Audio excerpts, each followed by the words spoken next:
اور شکر ادا کرنے کے لیے دعائیں بھی سکھائی گئیں۔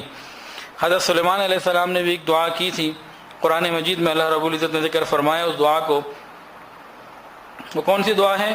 رب اوزعنی ان اشکر نعمتک التی انعمت علی وعلی والدی وان اعمل صالحا ترضاہ وادخلنی برحمتک فی عبادک الصالحین۔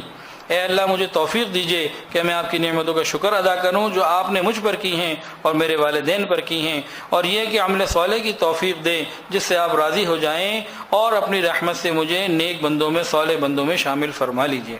تو اس دعا کو ہم یاد کر کے پڑھیں۔ اور ایک دعا نبی علیہ السلام نے بھی بتائی حضرت معاذ رضی اللہ تعالی عنہ کو، اور تعلیم کرنے کے ساتھ تاکید بھی کی کہ دیکھو ہر نماز کے بعد اسے پڑھا کرو۔ وہ کون سی دعا ہے؟ اللہم اعنی علی ذکرک و شکرک و حسن عبادتک۔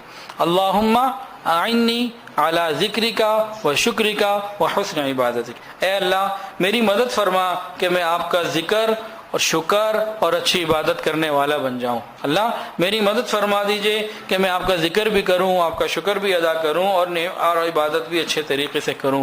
تو دعاؤں سے بھی یہ نعمت ملے گی۔ ہم اللہ تعالیٰ سے مانگنا شروع کریں، اللہ تعالیٰ ہمیں شکر گزار بندوں میں شامل فرمائے۔ قرآن میں اللہ نے فرمایا وَقَلِيلٌ مِّنْ عِبَادِيَ الشَّكُورُ، شکر کرنے والے بہت تھوڑے ہیں۔ اللہ رب العزت ہمیں شکر والوں میں شامل فرمائے، ناشکری سے محفوظ فرمائے، اور ہم سب کو قیامت کے دن شکر گزار بندوں کی محفل میں شامل فرمائے۔ وآخر دعوانا ان الحمد للہ رب العالمین۔